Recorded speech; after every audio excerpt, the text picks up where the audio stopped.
এখানে বসে আমার যে কী ফিলিং হচ্ছে সেটা কোনো মতেই এক্সপ্রেস করা সম্ভব না।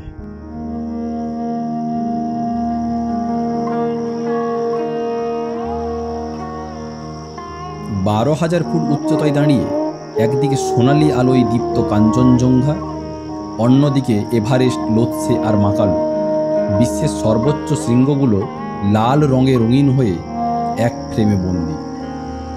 এ কোনো স্বপ্ন নয়, এ হলো সান্দাকফু।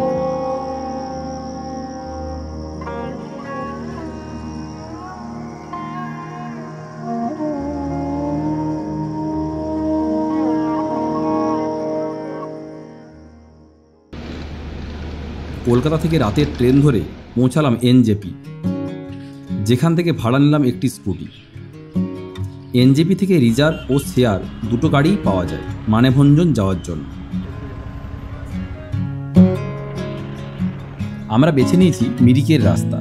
এছাড়াও মানেভঞ্জন, কার্শিয়াং ও ঘুম হয়েও যাওয়া যায়।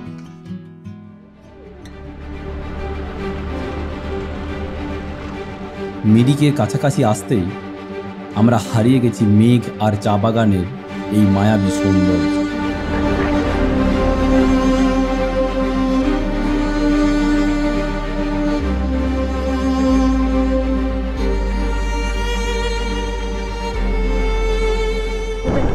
খতরনাক রাস্তা, টেনে নিয়ে যাচ্ছে নিচে।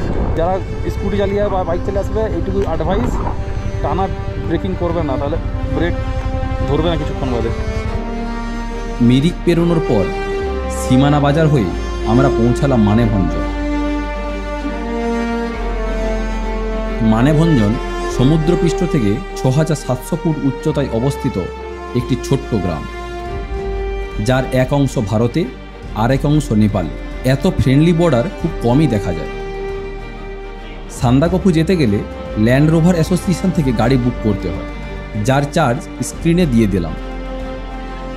এরপর সামনে পুলিশ ক্যাম্প থেকে পারমিশন নিয়ে ও ফরেস্ট ক্লিয়ারেন্স করিয়ে বেরিয়ে পড়লাম টংলুর দিকে।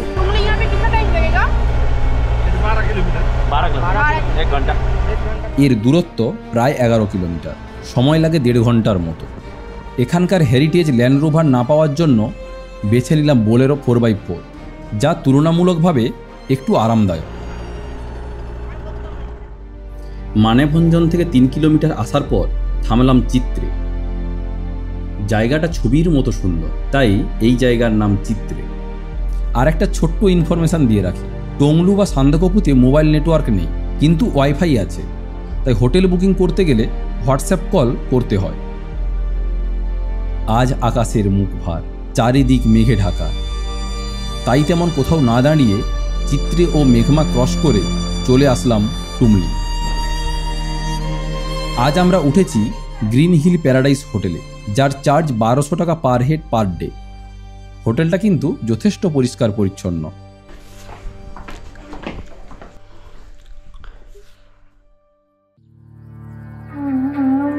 পরের দিন ভোরে টুমলিং থেকে ২ কিলোমিটার হেঁটে চলে এসেছি টংলু।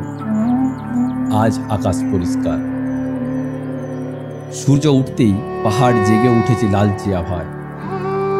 কাঞ্চনজঙ্ঘা যেন হাত বাড়ালো আমাদের দিকে।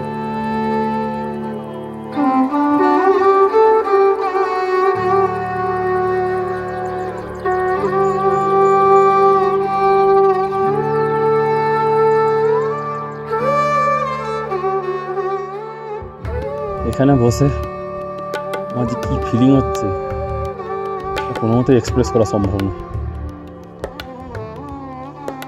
এই এদিকে কাঞ্চনজঙ্ঘা এখন মেঘে ঢেকে গেছে।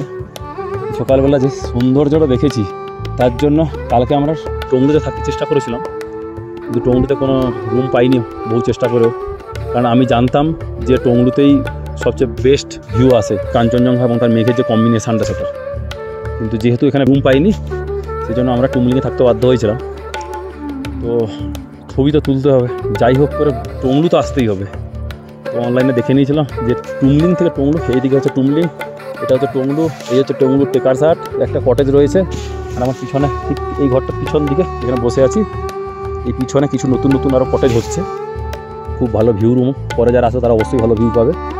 তো আমরা টুমলিংয়ে থেকেছিলাম ঠিকই, 4টের সময় ঘুম থেকে উঠে ব্রাশ ট্রাশ করে রেডি হয়ে আমরা ট্রেক করতে শুরু করি। মোটামুটি 2 কিলোমিটার ট্রেক ছিল। ম্যাক্সিমাম 80% পুরো রাস্তাটাই হচ্ছে আপে উঠতে হয়, একটু কষ্ট হয় সকালের দিকে। তবে একবার চলতে শুরু করলে, আর যদি কারোর নেশা থাকে ভোরের ওই টংলুর সৌন্দর্য দেখতে, তাহলে ওই কষ্টটা কষ্টই মনে হয় না। কেমন ভিউ আজকে বলো? সূর্য, মেঘ আর ওইদিকে কাঞ্চনজঙ্ঘা, তিনটা একসাথে হয়ে গেলে যেটা হয়, it's a haven. Seriously it's a haven.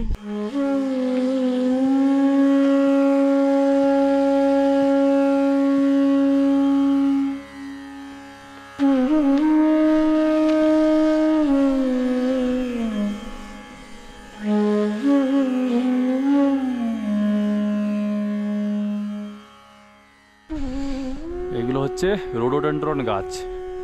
এগুলো সবে সবে কুঁড়ি আসা স্টার্ট হয়েছে এখন। এই রোডোডেন্ড্রনগুলো জেনারেলি ফোটে হচ্ছে মার্চ এপ্রিল মাসের দিকে। যারা মার্চ এপ্রিল মাসের দিকে আসবে তারা কিন্তু এখানে এই রোডোডেন্ড্রন ফুলগুলো দেখতে পাবে। বাহারি ফুল, কখনো লাল, কখনো হলুদ, কখনো কমলা। ওটার একটা আলাদা সৌন্দর্য। আর তার সাথে যদি পড়ে থাকে বরফ, তো আর কিছু বলারই নেই। টংলু থেকে ফিরে এবার টুংলিংয়ের চারপাশের সৌন্দর্য উপভোগ করতে বেরিয়েছি। এখান থেকে নিচে তাকালে দেখা যায় সবুজ উপত্যকা, মেঘের ঢেউ ভেসে আসছে আমাদের দিকে। যেখানে নেই কোনো শব্দ, আছে শুধু অন্তহীন আকাশের ডাক। আমাদের গাড়ি আসতে যেহেতু এখনও 2 ঘন্টার মতো বাকি আছে, আমরা ভাবলাম দেখি টুংলিংয়ের আশপাশটা কীরকম দেখতে। এইখান থেকে দাঁড়িয়ে আমি একসাথে আমার এই বাঁ হাতে টুমুলিং দেখতে পাচ্ছি, সোজাসুজি হচ্ছে টংলু, জাস্ট মেঘটা আসার জন্য দেখতে পাচ্ছি না। আর একটু ডান হাতে এই সোজাসুজি দেখা যাচ্ছে, ওটা হচ্ছে মেঘমা। একই ফ্রেমে 3টে জায়গা, টুমলিং, টংলু, মেঘমা। ওয়াও! এই যে জায়গাটা দেখা যাচ্ছে না, এই যে উঁচু জায়গাটা দেখতে পাচ্ছি, এই জায়গার ওই দিকটা লেফট সাইডটা হচ্ছে কিন্তু ইন্ডিয়া, কিন্তু এই রাস্তাটা হচ্ছে নেপাল। আমাদের যে হোমস্টেগুলো রয়েছে এগুলো কিন্তু নেপালে, এবং এই নিচের দিকে যে পুরো ভ্যালিটা দেখা যাচ্ছে এটা কিন্তু সম্পূর্ণ নেপালে। এই জায়গাটা টুমলিং থেকে জাস্ট 5 মিনিট হেঁটে এখানটায় আসা যায়। কেউই জেনারেলি এখানে আসে না, আপনারা চাইলে এদিকে আসতে পারেন।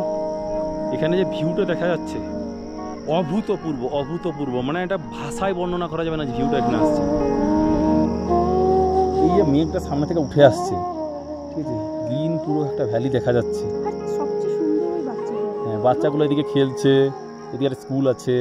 হ্যাঁ, মানে this is the best school life I think. Yes yes yes, is the best.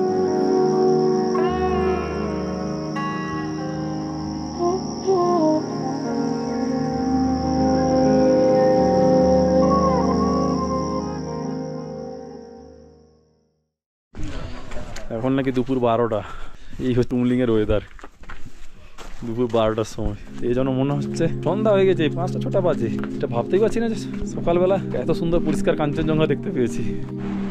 টুমলিংয়ে একটু সময় কাটানোর পর বেরিয়ে পড়েছি সান্দাকফুর উদ্দেশ্যে, যার দূরত্ব এখান থেকে প্রায় 21 কিলোমিটার। এরপরই শুরু হয় সিঙ্গালীলা ন্যাশনাল পার্কের রেস্ট্রিক্টেড এরিয়া, তাই ফরেস্ট ক্লিয়ারেন্স নিতে হয় এখান থেকে। এখানে আপনার বুকিংয়ের ডকুমেন্ট এবং একটা আইডি কার্ড দেখালেই চলবে।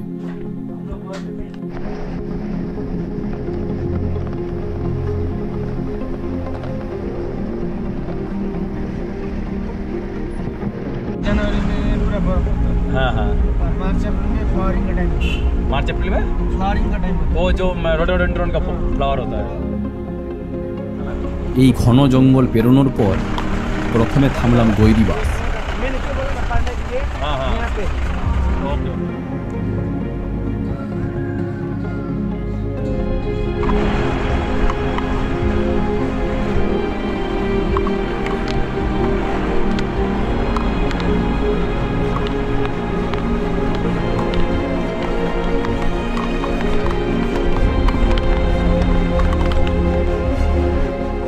এই হচ্ছে কালাপুকুরি, যা রাস্তার অবস্থা বলার মতো কিছু নেই।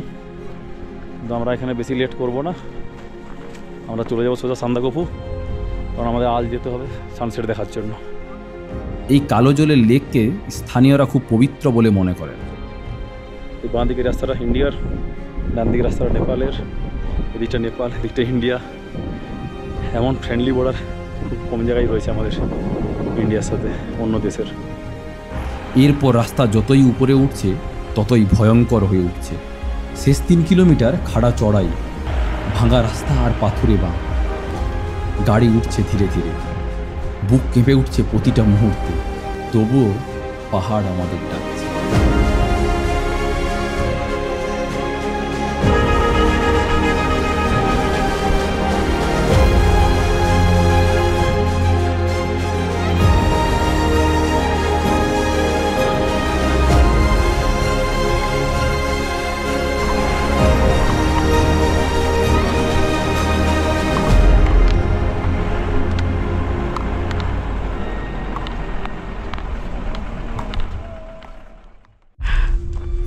অবশেষে পৌঁছালাম সান্দাকফু, সিঙ্গলীলা রেঞ্জের সর্বোচ্চ শৃঙ্গ।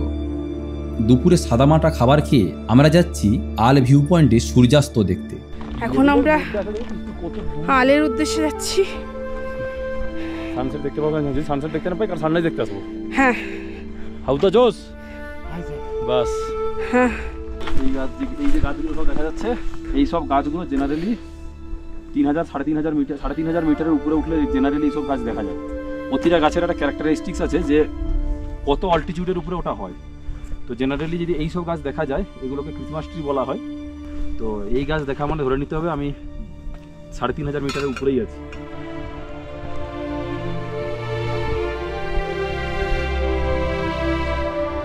এই হচ্ছে আল। পৌঁছানোর সময় দেখতে পাচ্ছি চারিদিক মেঘে ঢেকে গেছে। মনে হয় আমাদের ভাগ্যটা ভালো নেই, যে পাবো বলে তো মনে হচ্ছে না। মনে একটু দুঃখ নিয়ে আল থেকে ফিরছি সান্দাকফুর দিকে। আশা করি কাল স্বপ্ন পূরণ হবে। আমরা সকাল সকাল বেরিয়ে পড়েছি। সকাল তো ঠিক নয়, ভোরবেলা। এখন বাজে 4:10, যাতে এভারেস্ট আর কাঞ্চনজঙ্ঘাকে আমরা একসাথে দেখতে পাই। তো বাইরে বেরিয়ে দেখি এই যে এখানে সব চকচক করছে, আপনারা বুঝতে পারছেন কিনা জানি না। ঠিক আছে, এগুলো হচ্ছে শিশিরগুলো জমে গাছগুলোর মধ্যে সব বরফ হয়ে গেছে। আরও যদি দেখায় বোঝা যাবে, এই যে গাড়িটার উপরে, গাড়ির যে ব্যানারটা আছে, ব্যানারটার উপরে পুরো বরফ জমে গেছে, পুরো পরিষ্কার বরফ জমে গেছে। রাত্রে যেটুকু শিশির পড়েছিল পুরো বরফ ক্রিস্টাল হয়ে গেছে পুরো, এই জন্য চকচক করছে পুরো। -5 ডিগ্রির হাওয়া গায়ে বিঁধছে, তবুও আমরা সান্দাকফু টপে। ধীরে ধীরে সূর্য উঠতে শুরু করেছে। একদিকে কাঞ্চনজঙ্ঘা রাঙা হয়ে উঠেছে তার সোনালি আলোয়, অন্যদিকে মাউন্ট এভারেস্ট লোৎসে মাকালু এক ফ্রেমে, চারপাশে মেঘের সমুদ্র, আকাশে নীল আর কমলা রঙের স্তর। আমার বহু বছরের স্বপ্ন পূরণ হলো আজ। কত ছবি তুললাম, কত ভিডিও বানালাম, তবু মনে হলো এই অনুভূতি ক্যামেরায় ধরা যায় না। এই অনুভূতি চিরন্তন, চিরজীবনের। এটাই সান্দাকফু।